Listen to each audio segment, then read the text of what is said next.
Going on there, YouTube? It's your boy Scooby-Doo. Today is Saturday, man. Getting ready. Well, I'm ready. Getting ready to leave to go to my aunt's funeral. Thank each and every one for the condolences and everything. I appreciate it.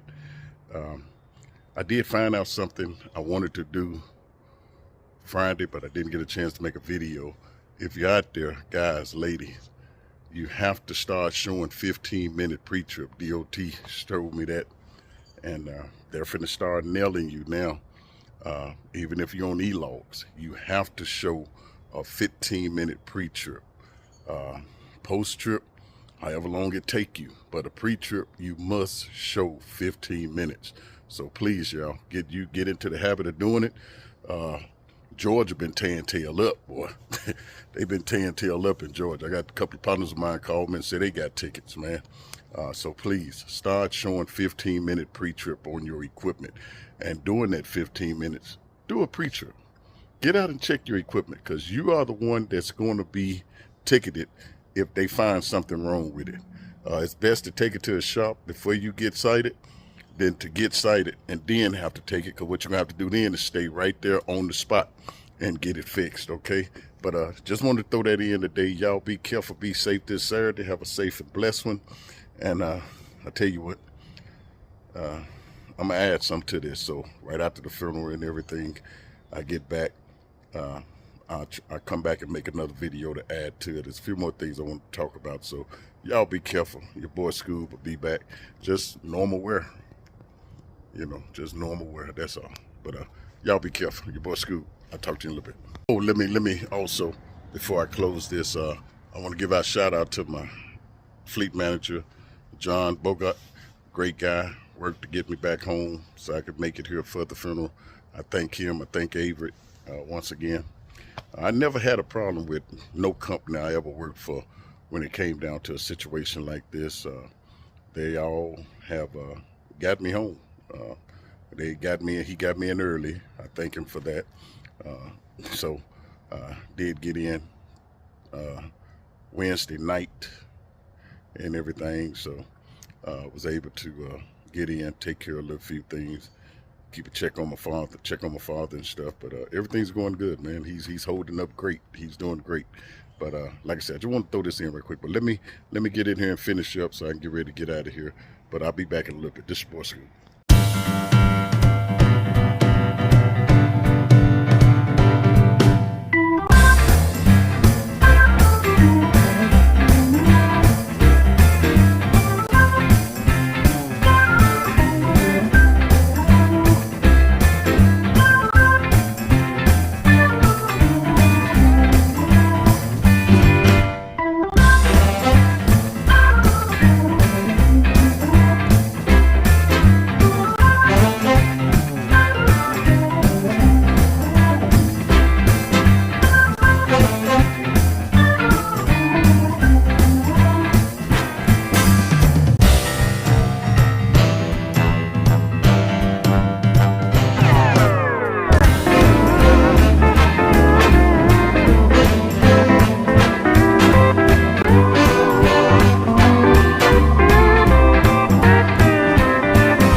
What's going on, YouTube? This your boy Scooby-Doo, man. Thanks everyone for the prayers and stuff once again. The homegoing went, it was nice. It was really nice. Thank you all yesterday. But anyway, I got a few questions that I wanted to reply. Like I said, I was going to add to this video. So what I'm doing is I'm just adding it all together, running it together and everything. One of the questions was, can a driver refuse to help DOT when he's getting a DOT inspection? No, you can't refuse it, because once you leave that yard where you are hired at, once you leave that yard with that truck becomes your responsibility. That is your responsibility. DOT pull you over as soon as you left the yard and got 5 miles down the road, and they decide to stop you and perform a DOT inspection on you. Yes, you have to help DOT when he's performing inspection on you. So to the driver that asked me that, yes, you must comply with the Department of Transportation when they pull you over. When DOT pull you over and they're telling you that we need you to do your brake pump down, we need you to turn your lights on. When I stand in front, I'm going to motion to the right. I want you to turn your right turn signal on, motion to the left. Same. When you go to the back of the trailer, same thing. Right, left, brake lights. Then when you come up to the front, high beams, low beam, wiper blades. Defrost, you have to do all of that, because once you start to work with a trucking company, and once again, once they assign you that truck, it is your responsibility to go out on that lot before you leave it and perform a DOT inspection on that truck. You have to check everything, permits. That's why I tell y'all, to my new drivers, get in the habit of checking your permits.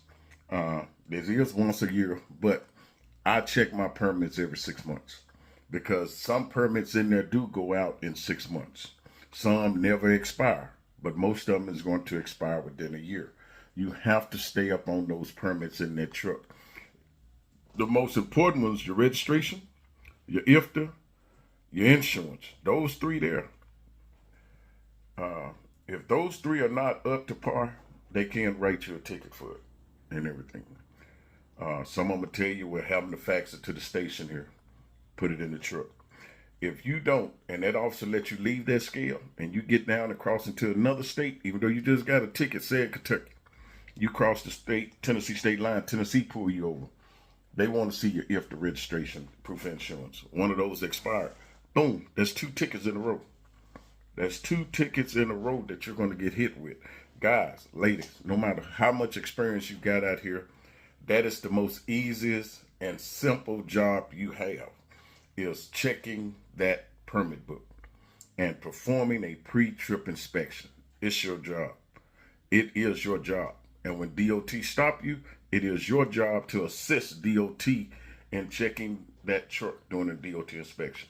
Now, I've seen some videos out here where drivers are refusing to help them because they don't want to incriminate themselves. Well, you already incriminated yourself when you left the yard with the trailer. You incriminated yourself when you left the terminal with that truck and trailer. Because if you didn't perform your inspection at the terminal, you already done incriminated yourself. That is your job. That truck belongs to you. It belongs to you when you leave the yard.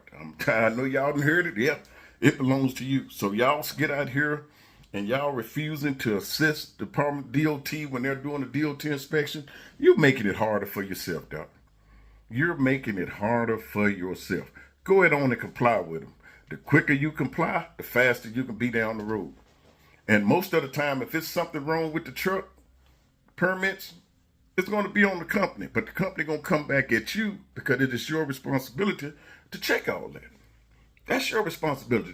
That is your everyday job. When the Lord touch you with the finger of love and allow you to get up in the morning, it is your responsibility to get out of that truck, check the oil, check the power steering, check the coolant, check your belts. That is your job. Guys, ladies, stop getting out here making yourself look like an a-hole. Yeah, I said it, an a-hole, because that's what you're making yourself look like when you come up on the scale. Don't want to help the DOT perform an inspection on you. You looking like an a-hole. That's what you're looking like. That's what you are looking like. Do you think owner-operators out here refusing to do that? I don't think so, because that's their truck. That's their business. So they got to. Another thing, when you hit these check stations, these border check stations, if they ask you a U.S. citizen, just open your mouth and say, yes. Are you by yourself? Yes, sir. Yes, yes, sir. No, no, ma'am. Yes, ma'am. And get the hell on down the road, Doc. Go on down the road. Stop sitting there making 2 questions turn out to be a complete inspection on you. Well, I need you to pull over to the right, going through the x-ray machine. You brought it on yourself. That is the most stupidest thing I ever seen a driver do. Let me tell y'all something. And a lot of people might not agree with this video. And I'm sorry, but some people ask me and I'm replying to it. Don't argue with the law on the side of the road. That's the worst place you can do that, guys. You're making it worse for yourself, guys, ladies, white, black, Latino, Hispanic, Arab. It don't make a difference what your nationality is or what your sex is. You sit there and argue with a DOT officer on the side of the road, a state trooper on the side of the road, a local police officer, a constable, a sheriff deputy. You making it worse for yourself. You want that traffic stop to go as fast as possible so you get on back on the road. You see what I'm saying? But remember one thing. If you're driving a company truck and you're not driving your own, you can tell them, no, he can't search your truck. Like I said, you're making it worse for yourself now. But you can tell them, no, you can't search my truck. No, man. All they got to do is call the company. We got one of your trucks pulled over here on Interstate 30, mile marker such and such. If you're trying to perform an inspection, the driver refusing to give us authorization to check the inside the truck. Do we have your permission? Yes, you do. Boom. That's it. So who feel like the nut? Who feel like the a-hole? You. You looking stupid. Because the truck don't belong to you. If you're an operator, you can do that. But if you're a company driver, stop making yourself look like an a-hole out here at these check stations on the side of the road and at scale houses. Guys, that's not your truck. It belongs to the company. When they sit there, you finish orientation, you go through all the background check, all the paperwork, all the verifications, and they give you the keys to the truck. You go out there on that lot, you check it, you write up everything wrong with it, put it in the shop check it out, boom, they come back and give it to you. You go back through it and check it again, boom. It's your responsibility now. Once you hook to that trailer, click, dolly it up, get the paperwork off the back or in the front of the trailer, wherever it's at, or go in the office and get the paperwork, come back out, go to the guard gate, you see a number, 6742. All right. Once you pull off that yard, you just resume the responsibility of hauling that load. You took that responsibility on you. That means you done checked the truck, you done checked under the trailer, you done checked under the tractor, you done checked your belt, your brakes, your hoses, everything. You done that. So stop looking like a clown when you get to these scales and they ask you, pull over to the right, we're going to perform a DOT inspection on your truck. And you, I need your registration, I need your proof of insurance, I need your IFTA. Now I need you to send me forward your logs from your computer. Guys, ladies, learn how to do that. They can write you a ticket for that. If you don't know how to transfer them logs or pull up your last 8 days or your last 7 days, you can get a ticket for it, people. You can. Like I said at the beginning of the video, they are starting to write tickets now. I'm telling you, if you think I'm lying, get out there and try. Show less than 15 minutes pre-trip and watch what happens. They're going to write you a ticket because they know you can't do a pre-trip in 15 minutes, less than 15 minutes.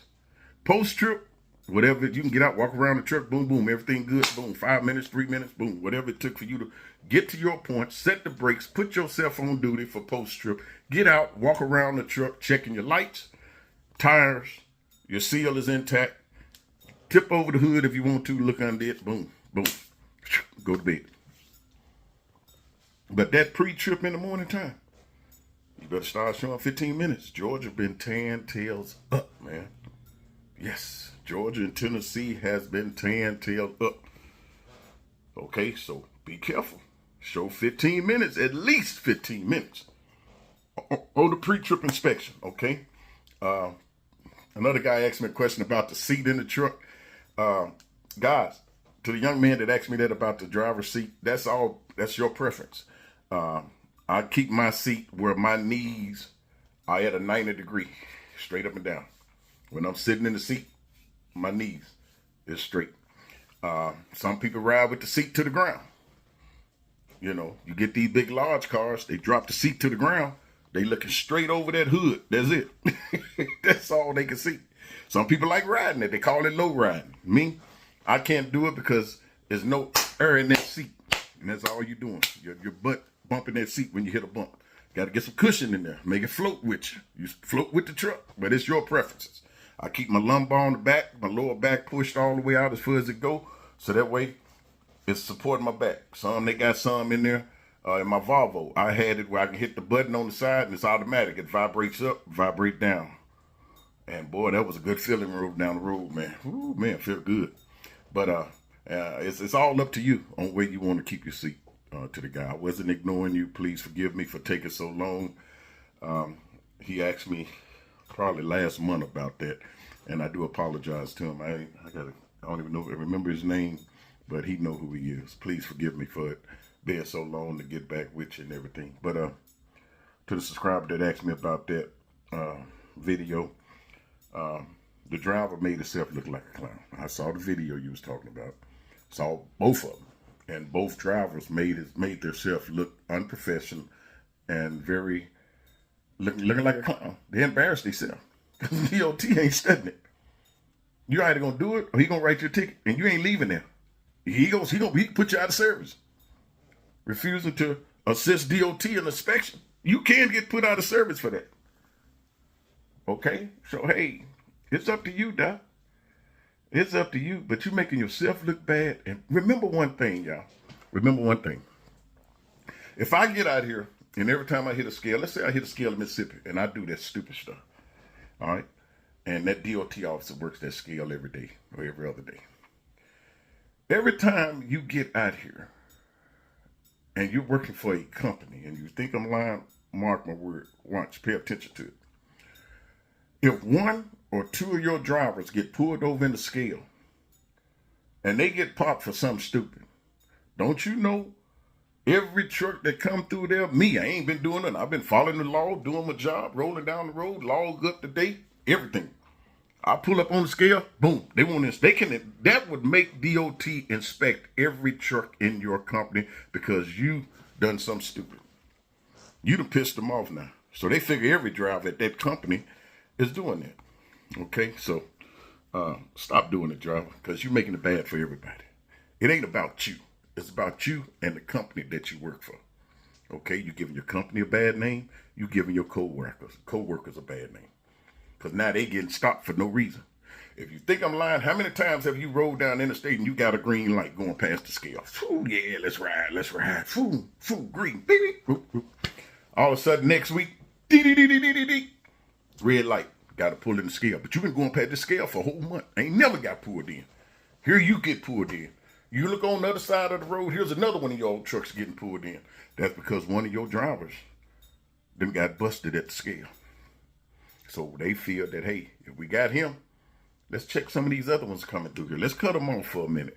Turn their pre-pass off. Bring them in the scales. I went through West Memphis scale. Every time I hit it, boom, get a red light. Had a non-hazmat load going to Dallas last week. Picked up a hazmat load, which you saw in the previous video, and brought it back to Memphis. Gave me a green light. So I pulled in the scale because in the state of Arkansas, if you have a placard load, hazmat placard load, and it's placard now, you must enter the scale house. If you don't, you're going to get pulled over because you bypassed that scale. Even if you get a green light, listen to me, young people.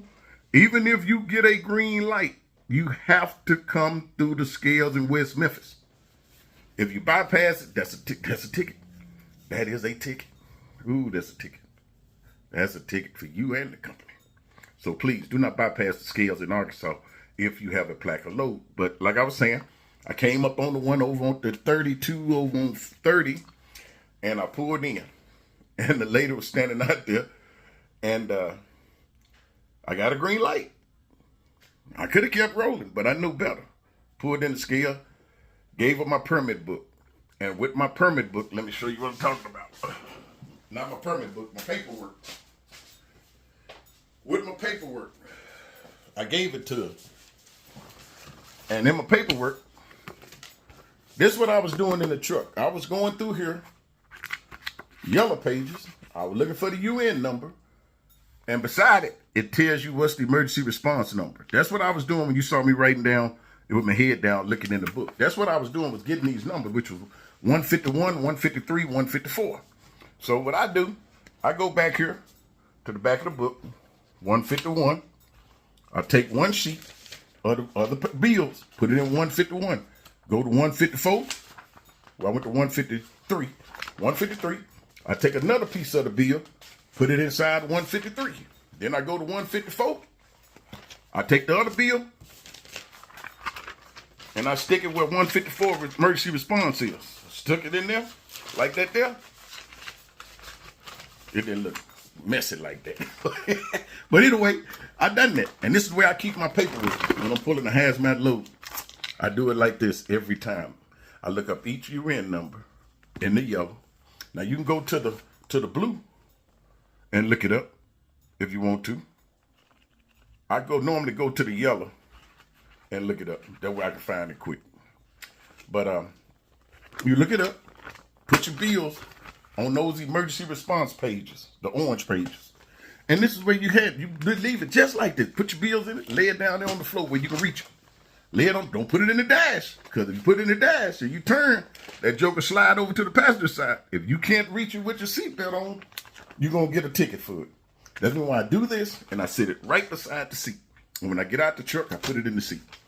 And when I pulled up on the scale, I had oxidizer 5.1, and I had corrosive in the trailer. It had the space in between it. You could pull them both, but it had to have that distance in between it. And it was. They braced it in between. And the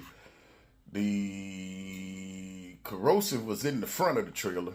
And the 5.1 oxidizer was spaced. And then it went to the back where you saw, where the straps was strapped in. And anyway, when she pulled me up, she said, did you not get a green light? I said, yes, ma'am.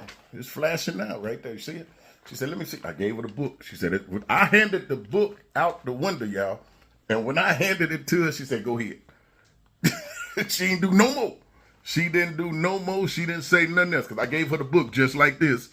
Handed it to her, reached down, picked it up, handed it to her. She said, go ahead. So that tells a lot right there. She didn't even need to go no further. Because anytime you give her something like this already in between the orange pages, and she see you got the bill, hazmat bills on top, and you got that indicated in the book, they ain't gonna check you no more. They ain't gonna go no further. Someone be like, well, I don't need to check him. We know he got his stuff.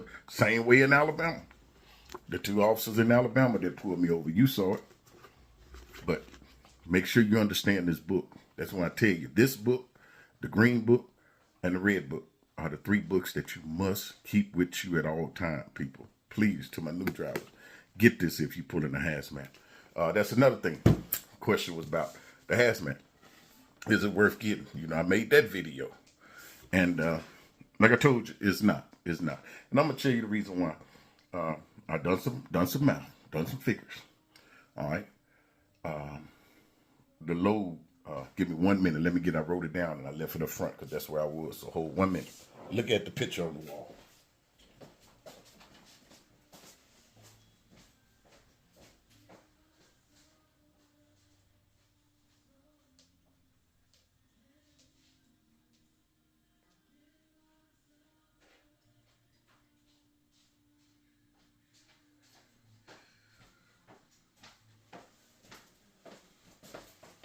All right, I'm back.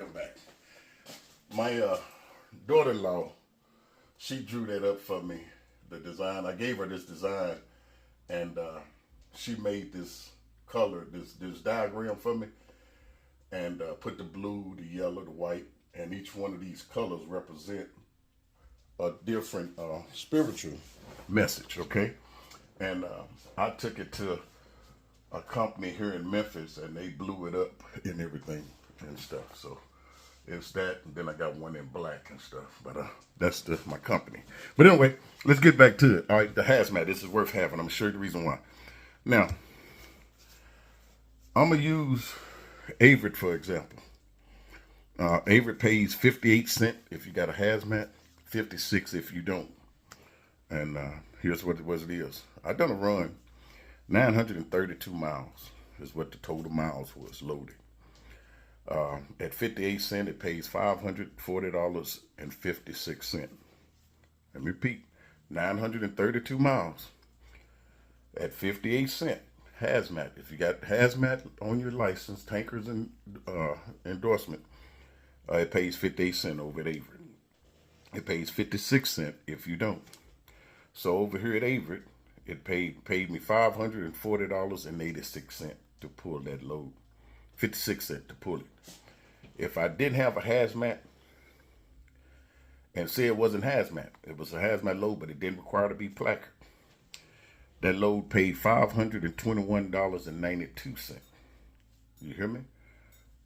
$540.56 is what I made. But if you didn't have a hazmat, it would have paid $521.92 with a difference of $18.64. All right, let's look at another one. 724 miles, which was a non-hazmat load. So it's hazmat, but it didn't require placard. So if it's a hazmat and it don't require placard, anybody can pull it. But these were totes, so it required a tanker endorsement. That load paid 700. It was 724 miles. At 58 cents, it paid me $419.92. At 56 cents a mile, which is 3 cents, 2 cent difference. 58, 56, 2 cent difference. It paid a non-CDL, non-tanker driver $405.44 for those miles, which was a difference of $14.48. Okay. We had a hazmat load we picked up, 874. It required placards. Now, required placards, you have to have a hazmat to pull it. It paid me $506.92. If it didn't require a placard or a tanker endorsement, $489.44, which made a total difference of $17.48. So you see the difference in it? You're not really, this is not pertaining to tanker. Tankers are totally different.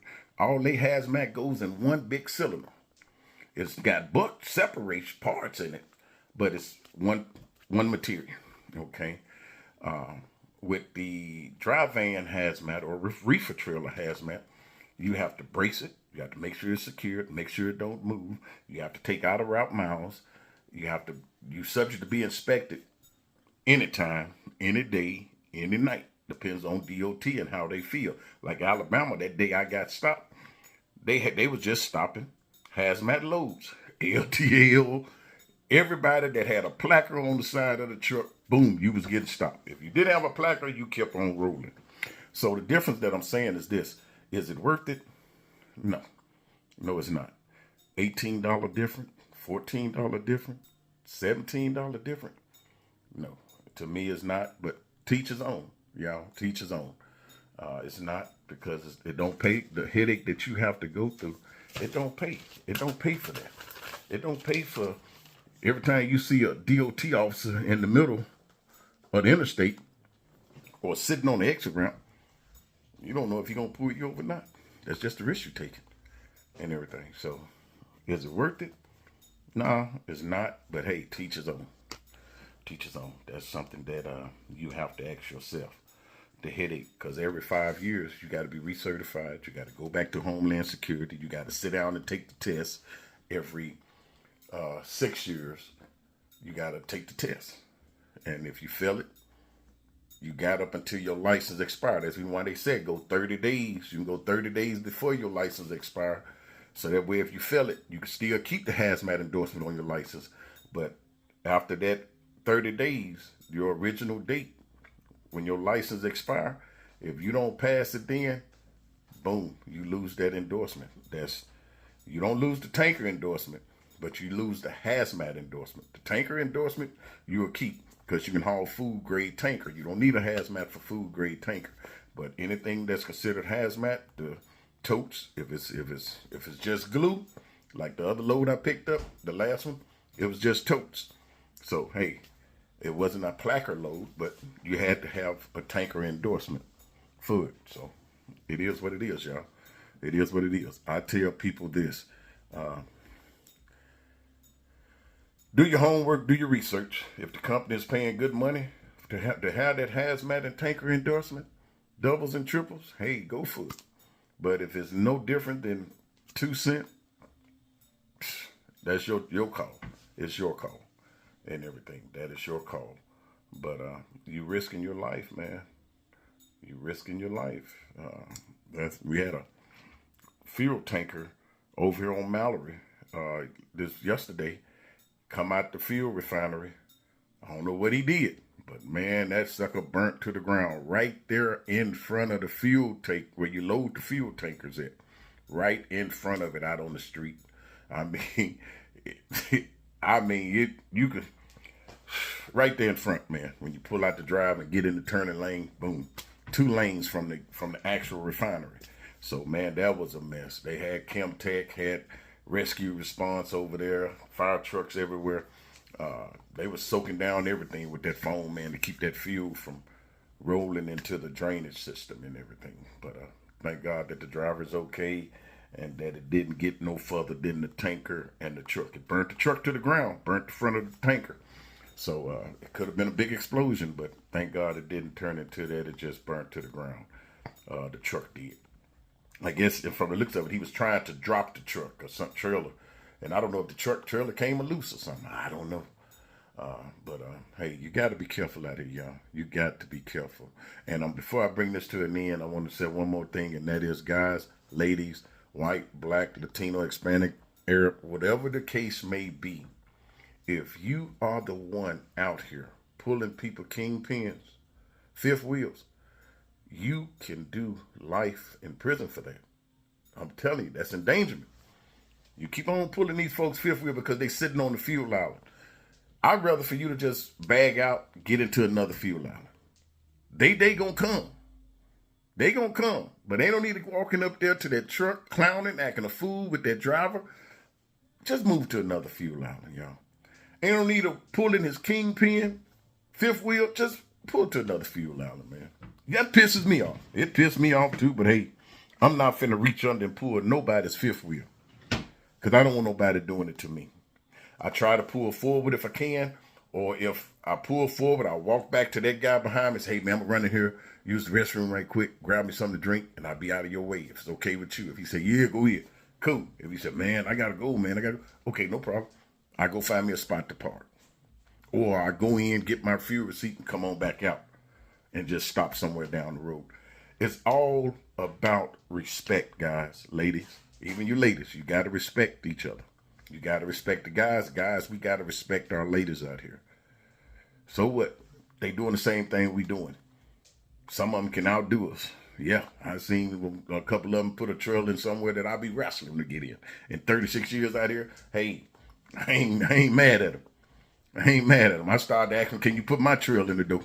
But hey, it is what it is. I'm proud of them. I'm proud of the lady drivers that we have out here and everything. Keep doing what you're doing, ladies. Keep doing what you're doing, And it's our job as drivers out here, guys, men, to be there to help them and everything, okay? I'm not saying do their job. I said help them.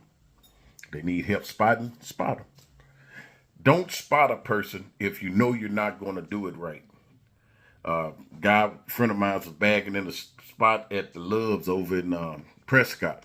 And the guy let him bag into his truck because he messed up. He damaged the truck. So what better way to do it than let this guy bag in and then say he hit my truck? So did. Yeah. It's scams out here, y'all. There are scams out here. So please be careful, y'all. Be careful out there, okay? But this your boy Scoob. Just want to answer a few questions and ask some. But remember, if you're pulling hazmat, make sure you got this book along with the Department of Regulation book, your regulation book, and your green book and your red book. It's a red book go with this. It gives it a little bit more breakdown completely. Mine's is in the truck and everything. I thought I had one in there, but mine's is in the truck and stuff. It's a red one with just like this and everything. But get it, y'all. Keep this. If you don't have this, you will be in trouble when you pull in a hazmat, y'all. And like I said, take your bills, go to the first page, look up the UN number, IND number, or if you want to go to the blue page, you can look up the name. It'll give you the name of each hazmat, and then it'll give you the guide number, okay? The blue pages, you look it up by name. The yellow pages, you look it up by the numbers. I use the yellow pages because it's easy because your bills are going to have that UN number. So you look it up by the UN number, boom, go across. It'll tell you what page emergency response it is. Don't worry about putting your paperwork in here. They don't need to see this. DOT want to see you with your bills in this emergency guide, the orange pages. That's what they want to see. As long as you got your bills in here, 9 times out of 10, when they ask you to see your bills and you give them with the bills already in the orange pages, be just like that lady DOT officer did me in Arkansas. Oh, go ahead. That's what she said. Go ahead. Go ahead. And man, I was like, okay. And she saw I showed her the light was flashing green up there. But I knew I wasn't supposed to go past that scale. But like I said, other than that, y'all, be careful, be safe. Thank you all once again for your prayers on my auntie's homegoing. It was very lovely. She's in a better place now. She's in a better place. We all gonna have to cross that bridge one day. So let's start today respecting each other out here as drivers. Respect each other. No matter what color, race, or creed, respect your fellow drivers. Guys, respect your wives at home. Ladies, respect your husband, your significant others, whatever the case may be, respect them at home. Being out on this road, go home and spend time with them, Doc. Spend time with them, okay? Do that, y'all. Do that. You got kids, spend time with the kids at home, okay? No matter how much you run this road, you ain't gonna make that much money out here. You're gonna have to lay over somewhere. You can run off your recap, yeah, but eventually you're gonna get somewhere a little early where you don't only use 2 hours, but you can't unload to the next day. So that might be 2 hours or 3 hours you use that day, and you steady running off the recap. That 2 or 3 hours roll back around. You can't do number 2 or 3 hours. Don't take your 34, and you're gonna take a 34 somewhere. Even if you're sitting at a truck stop waiting to deliver Monday down the road, you got your 34 in. Boom. You could have been sitting at home in your own bed. Okay. But y'all be careful, be safe, keep the good Lord with you in everything you do and say. And continue to keep Scooby doing my wife in your prayers. We'll do the same for each and every one of you all. We love you. We thank God for you. Like I said, if you want to get your hazmat, go for it. Go for it. But make sure you're going to be compensated for it. Make sure you're going to get compensated for it, okay? Because there's a big responsibility comes with pulling hazmat. Yes, it's a big responsibility comes with pulling the hazmat because you're held responsible for everything.